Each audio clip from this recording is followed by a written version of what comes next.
e é fiel. Ele é fiel à aliança que ele fez para com a humanidade. E a liturgia de hoje é um convite a todos nós para não temermos aos ventos que se opõem a Deus, que cotidianamente precisamos enfrentá-los. Na semana passada, nós falávamos sobre uma parábola. Alguém se lembra qual era?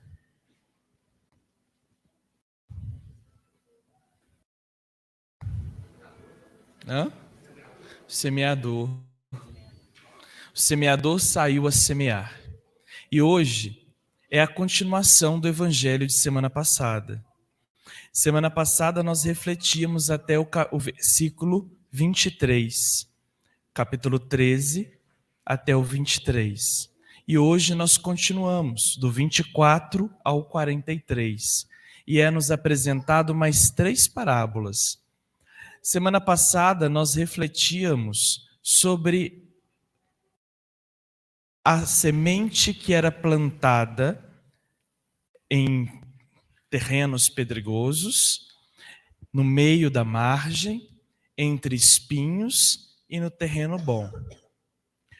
Hoje, o semeador saiu a semear com boas sementes, plantou o trigo, e à noite veio o inimigo e plantou o joio.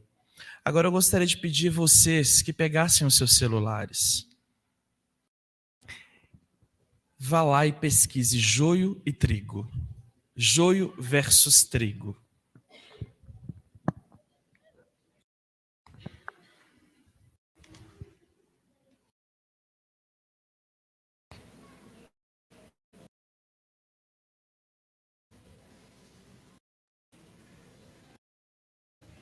Então, mostra para quem está do lado, quem não tem acesso à internet.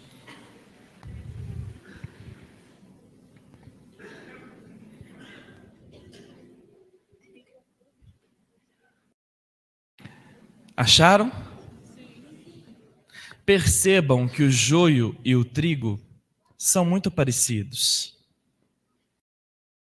Eles são quase que idênticos. Não existem tantas diferenças entre eles. Quando na plantação os operários percebem, a primeira coisa que eles querem é arrancar o joio. Só que o problema é você conseguir na hora identificar o que é o joio e o que é o trigo, por tamanha semelhança entre os dois. E o risco de você arrancar o trigo e levar para a fogueira é muito grande. E aí Jesus Cristo vem nos ensinar. Sabe aquele momento em que nós encontramos com pessoas difíceis na nossa vida e que às vezes nós começamos a pensar assim, nossa, ô pessoa chata, só pode ser filho do demo. Só que na verdade, quando a gente começa a pensar desta forma, eu estou pensando que o outro está errado e que eu estou certo, eu sou a vítima da situação. Então por isso que eu estou pensando que o outro é o filho do demo. Só que Jesus Cristo vem nos ensinar o valor da esperança. Não devemos colher nada rapidamente, porque podemos descobrir que, na verdade, não é o outro que é filho do demo, não é o outro que é o joio, mas sou eu. E eu estou achando que é a outra pessoa. Pode acontecer que no momento da colheita, quando o anjo ceifador vier para buscar o joio e jogar na fornalha, eu descubra que, na verdade, o joio que ele está recolhendo sou eu. Por isso que no final da semana, no final da reflexão de semana passada, nós terminamos com uma pergunta: o que estamos plantando no nosso coração? Porque Deus plantou o trigo, mas o inimigo semeou a discórdia, semeou o joio. Mas qual dos dois nós estamos alimentando no nosso coração? Qual dos dois nós estamos regando com frequência? É o joio ou é o trigo? Se perguntarmos isso de forma aberta aqui, praticamente 100% de todos nós diremos juntos que é o trigo. Estamos alimentando o trigo, Padre.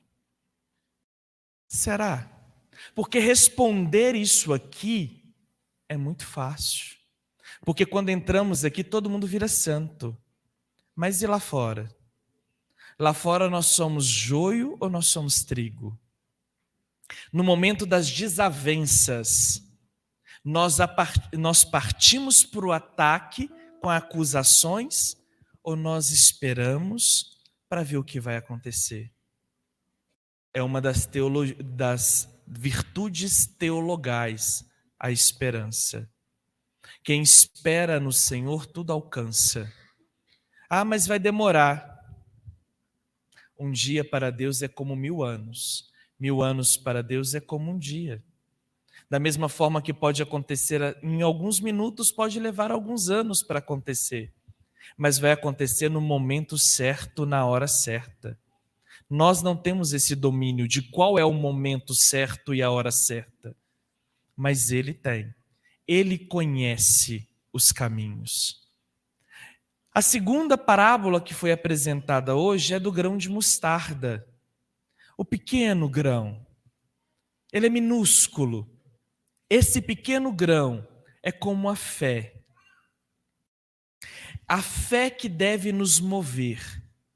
É a fé que deve nos levar a perceber o caráter da esperança. Como a semente, ela é plantada, ela não brota simplesmente porque nós plantamos, porque ela não depende de nós. Ela depende da ação do Espírito Santo. Ah, Padre, é da natureza. Eu sou cristão. Eu acredito em Deus Criador. Se você não é, o problema não é meu. Eu creio em um só Deus, Pai, Filho e Espírito Santo. E é pela ação do Espírito que tudo cria vida. É pela ação do Espírito que tudo ganha vida.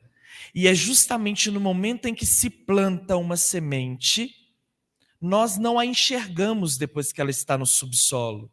Ela fica lá.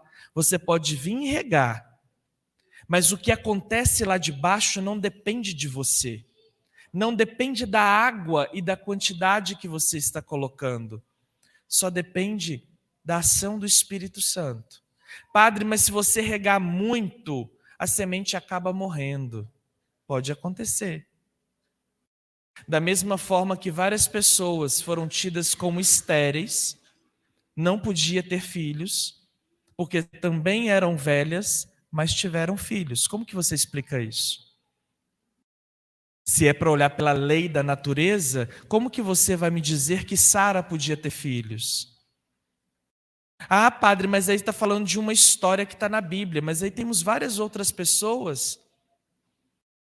Recentemente foi notícia que uma artista, já velha, apareceu grávida, e segundo ela, de métodos naturais, sem inseminação. E nós conhecemos outras pessoas por aí que às vezes aparecem grávidas e já estão mais velhos. Mas é a lei da natureza, não poderia ter filhos. Da mesma forma que nós podemos conhecer pessoas hoje que foram diagnosticadas como impossível ter filho, mas aparece com filho. Como justificar isso? Não é a lei da natureza? Por que houve uma quebra? Por que houve uma exceção? Porque a natureza, ela foi criada por alguém. E esse alguém tem nome. Você pode até não querer aceitar, mas aí o problema não é meu. É direito seu não querer aceitar que Deus é o Criador, que Deus é o provedor. Só que todas as escolhas que fazemos geram consequências. E o não aceitar aquilo que é o óbvio, a única consequência que te trará é o afastamento de Deus. A semente, quando plantada e aberta à ação do Espírito, faz com que a semente, a casca dela, quebre. E quanto mais ela vai quebrando, as raízes que dela vão surgindo começam a se estender por debaixo da terra. Como que anda o nosso coração? Será que nós permitimos que o nosso coração seja quebrado pela ação do Espírito Santo? Ou nós estamos preservando o nosso coração numa berlinda? Ninguém pode encostar. Ele não pode jamais ser quebrado. Eu não aceito que façam nada contra o meu coração. Ele é intocável. Como que anda o nosso coração? Assim como a semente quebra debaixo da terra, nós também precisamos nos quebrar diante do Espírito. Percebam, depois vocês podem olhar isso com calma, que o joio, quando vem o vento, ele permanece em pé, intocável. Ele não mexe. Já o trigo, ele deita. Ele é flexível ao vento. Como somos diante das adversidades do nosso dia? Quando aparecem os problemas, queremos logo estufar o peito e bater de frente, porque nós somos os melhores. Nós sabemos o que é certo. Nós damos conta. Nós garantimos. Ou nós simplesmente permitimos que o Espírito faça o trabalho dele e coloque cada coisa no seu devido lugar. Porque aos poucos, tudo se revela. Nada ficará escondido. Deus é bom e Ele é compassivo. Ele é clemente e Ele é fiel. Só que não compreendemos hoje da forma bíblica que deveríamos. Porque a fidelidade invoca misericórdia. E na maioria das vezes, nós acreditamos em uma misericórdia desassociada da justiça. Ai, Padre, Deus tem que ser mais misericordioso conosco. Deus tem que ser misericordioso. Vamos rezar pela divina misericórdia. O meu dia não está bom. Misericórdia é justiça em Deus. Não interessa a nossa opinião. Em Deus, misericórdia é justiça. Não tem como separar as duas coisas. Basta ler de novo a primeira leitura, que é tirada do livro de sabedoria. A tua força é o princípio da tua justiça. No entanto, dominando tua própria força, julgas com clemência e nos governa com grande consideração. Pois quando quiseres estar ao teu alcance, fazer uso do teu poder.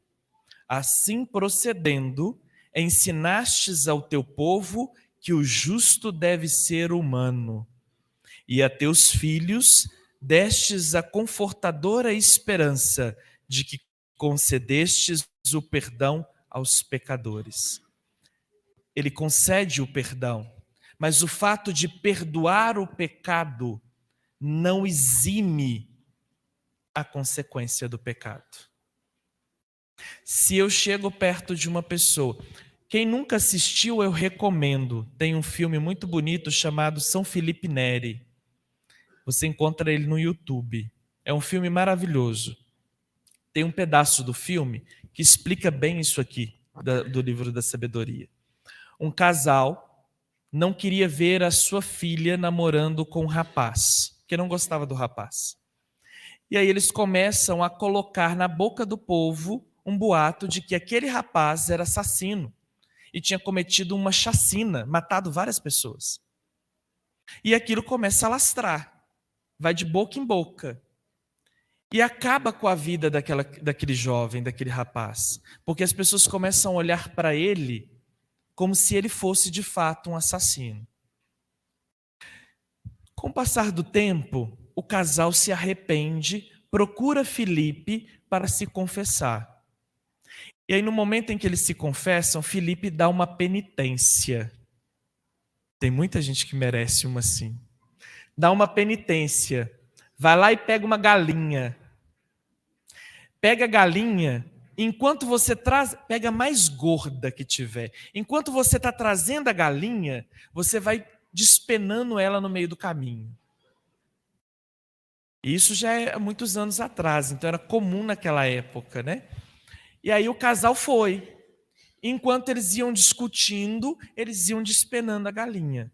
Aí chegou e disse assim: Felipe, está aqui a galinha, toda despenada. E agora, o que é que nós devemos fazer? Aí ele fala assim: você vai levar a galinha para o Pedrinho, lá na cozinha, para ele fazer uma sopa para as crianças. Só que depois disso você vai voltar e vai buscar todas as penas que vocês largaram pelo meio do caminho. Aí eles param, mas Felipe, não tem jeito, é impossível. Aí ele vira: é isso que você fez com a vida do rapaz. Depois que você desferiu o seu ódio, não tem como voltar atrás. Depois que você utilizou a sua língua para fazer o que não deveria, não tem como voltar atrás. Simplesmente acabaram com a vida de um sujeito. Só que agora vêm as consequências. As consequências vêm para o casal. O injustiçado, ele vai sofrer, ele vai sofrer com a injustiça. Mas o casal vai ser penalizado. Eles foram perdoados pelo sacramento? Foram. Eles foram perdoados. A misericórdia veio para eles. Mas ela veio junto com a justiça. Eles cometeram o que não devia, porque isso já estava nos mandamentos do Senhor. Só que eles não quiseram obedecer, porque eles colocaram o prazer e as suas próprias necessidades à frente do dever. E quando estamos caminhando ao lado do Senhor, descobrimos que nós não devemos fazer aquilo que nós gostamos, mas devemos fazer aquilo que é necessário que seja feito. E aí entra a terceira parábola, que é a do fermento. O fermento, se você está fazendo um bolo e não coloca o fermento no bolo, o que acontece? Ele não cresce. O fermento é a caridade, a terceira virtude teologal, a caridade. No momento em que você começa a fazer aquilo que é certo, não porque você gosta ou porque você acha bom e bonito, mas quando você começa a fazer aquilo que é certo, o Espírito do Senhor vai multiplicando e aos poucos ele vai separando aqueles que pertencem a Ele daqueles que não pertencem a Ele. Como compreendemos isso no nosso dia a dia? Basta olhar para as atitudes, como nos comportamos, como temos trabalhado. Estamos trabalhando com Deus ou estamos trabalhando para Deus? Quando trabalhamos para Deus, nós não queremos saber dele, nós queremos saber de nós. Nossa imagem tem que ser intacta.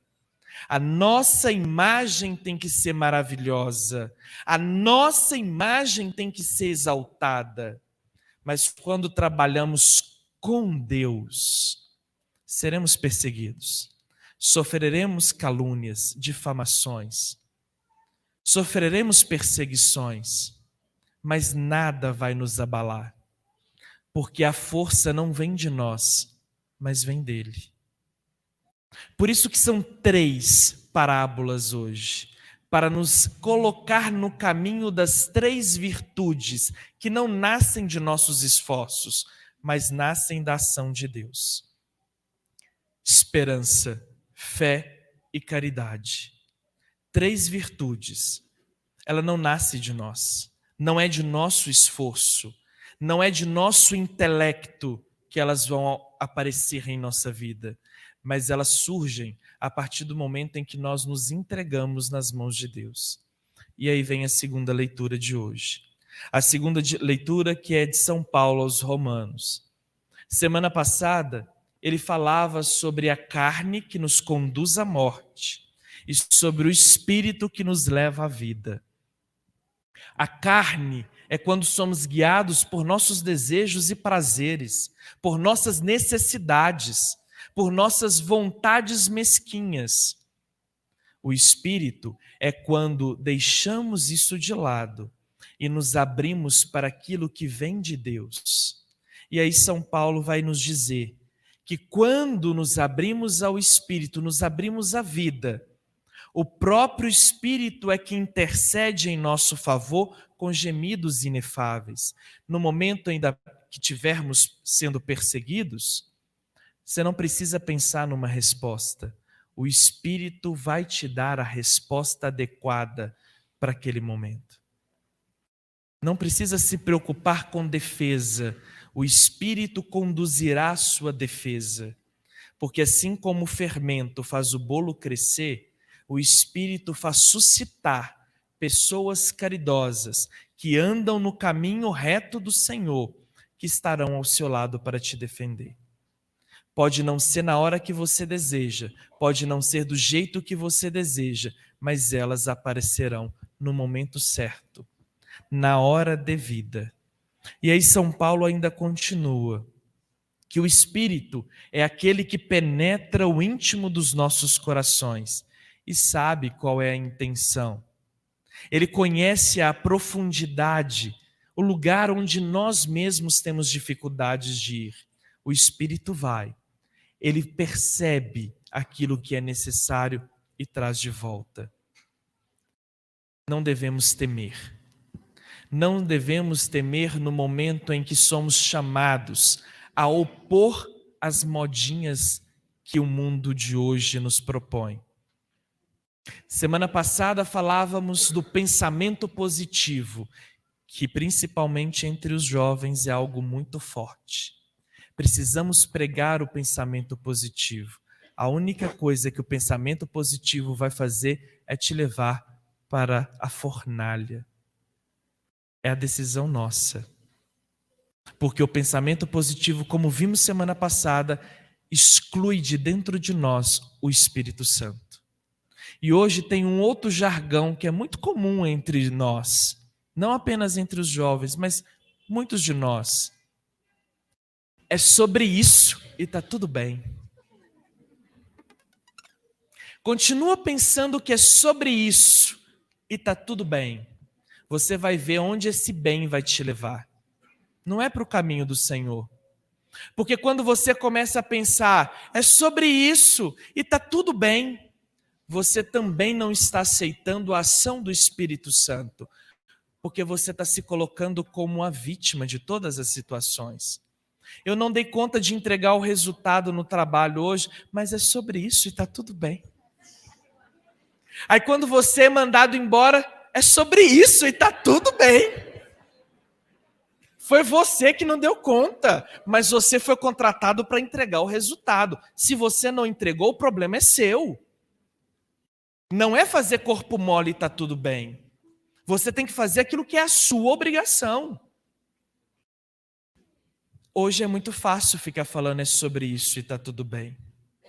Só que nós, ao dizermos isso, nós deixamos de rezar. E aí eu me dirijo agora aos jovens. Jovens, pela lei natural da vida, vocês têm muito tempo ainda para caminhar nessa terra. Se Deus quiser. Escutei amém, igreja? Amém! Ô, glória! Cuidado. Não, em momento algum, não vacile com a oração. Não deixe de rezar. Não deixe de construir o seu momento de intimidade com Jesus Cristo. Padre, mas o dia é muito corrido. É 24 horas para todos nós. O sol nasce para os bons e para os maus, como está lá em São Mateus, no capítulo 5, versículo 45 e 46. O sol nasce para todos nós, da mesma forma. Todos nós temos 24 horas. Todos nós temos oportunidades para rezar. Só que muitas vezes nós passamos o dia inteiro preocupado com diversas coisas e não rezamos. Tem um momento do dia que todo mundo faz isso. Todo mundo. Acho que devia desligar até a câmera porque eu vou falar aqui agora. Desculpe usar palavras de baixo calão, mas é necessário, principalmente para quem acha que não tem tempo, porque o dia é muito corrido. Ô povo santo, todo mundo aqui faz cocô. Todo mundo vai no banheiro reinar. Aí, viu? A criança não me deixou mentir. Todo mundo. Enquanto você está lá reinando, comece a rezar. Ah, padre, mas eu vou rezar nesse momento? É melhor você rezar nesse momento do que você nunca rezar. Em vez de você ficar com seu celular olhando Instagram para ver o que os outros postaram ou deixaram de postar, onde fulano estava ou deixou de estar, vai rezar. Ah, padre, mas eu quase nunca vou porque eu tenho problema de intestino. Mas aí você, quando vai, fica horas e horas para fazer. Você vai levar mais tempo do que os outros. Você coloca tudo em dia. A escolha é nossa. Tempo nós temos. Só que nem sempre nós queremos usar o tempo da forma certa. Nós vamos nos transformando em joio quando deixamos de rezar. Aí transformamos em joio. E aí quando chegamos lá fora, nós não respeitamos a fila do ônibus, porque nós estamos com pressa, porque eu estou atrasado. Mas se você está atrasado, lembra daquela frase? É sobre isso e está tudo bem. Foi você que acordou atrasado. Ninguém. Tem até fundo musical hoje. Ninguém tem culpa disso. Foi você que é o culpado. Porque você acordou atrasado. Às vezes tem gente que coloca lá 15 alarmes para despertar. E toda hora bate a mão no celular e vira pro canto. Aí quando assusta, já está na hora. E sai correndo. E aí começa a xingar porque o povo que está andando na frente está devagar. Porque o cara está dirigindo lento. Porque o sinal fechou. Ninguém tem culpa. Aí você tem que lembrar dos alarmes que você foi desativando. E você fez uma opção. Ficar até mais tarde na cama. E tem uma consequência. Veja como que é simples. O reino de Deus se revela na simplicidade. Às vezes a gente quer ver o reino de Deus numa coisa grandiosa, um castelo. O reino de Deus é simples. Acontece nas pequenas coisas. Quando você tiver que lavar a vasilha, lave-a rezando. Agradeça a Deus porque você pelo menos tem uma vasilha e que você pelo menos teve comida para sujar a vasilha, porque tem muita gente que não tem vasilha e que não tem comida. Não reclame daquilo que você tem. Ah, padre, mas é pouco. Pouco com Deus é muito. Muito sem Deus é nada. Agradeça por tudo aquilo que você tem. Aprenda a agradecer ao invés de reclamar. Assim você vai alimentando o trigo no seu coração e não o joio. Você precisa aprender que o trigo é o caminho que nos leva para a santidade. Somos pelo batismo chamados a sermos santos. Então, jovens, não temas, porque o seu caminho é o caminho de santidade. A única pessoa que pode te parar é você mesmo. A única pessoa que pode colocar um pé para que você tropece e não chegue onde deveria chegar é você mesmo. A partir do momento em que você tira os olhos de Deus e começa a olhar mais para você ou para o outro. E aí eu termino explicando só mais um detalhe. Eu devo olhar para o próximo, devo ajudar o próximo, mas eu devo ver no próximo a figura de Deus. Entre o meu ser e o ser do outro, precisa ter uma lente de óculos. Esta lente, ela deve ser chamada de Deus. Ao olhar para Thaís, antes de enxergar os olhos dela, eu preciso enxergar esta lente, que se chama Deus, e enxergar nela Deus, porque fomos feitos à imagem e semelhança do Criador. Se eu olho apenas para a pessoa e não vejo na pessoa Deus, aí eu começo a ver aquilo que é fragilidade, porque ela não é perfeita, assim como eu também não sou perfeito. Todos nós não somos perfeitos, trazemos conosco mazelas. E quando não olhamos primeiro para Deus, enxergamos aquilo que nos distancia uns dos outros. Não temas, não tenhas medo. Esta frase, depois de tudo que eu falei, vocês não precisam lembrar do cocô, mas lembra do não tenha medo. Essa frase é de São João Paulo II, o santo que abre a Semana da Juventude. E é um convite que ele faz a todos nós. Não tenhas medo. Não tenhas medo de ser de Deus. Não tenhas medo de se entregar para Deus. Porque quando larga tudo por Ele, você largou tudo pelo tudo, porque Ele é o Criador. É dele que vem todas as coisas. Louvado seja nosso Senhor Jesus Cristo. Para sempre seja louvado. Creio em Deus Pai Todo-Poderoso,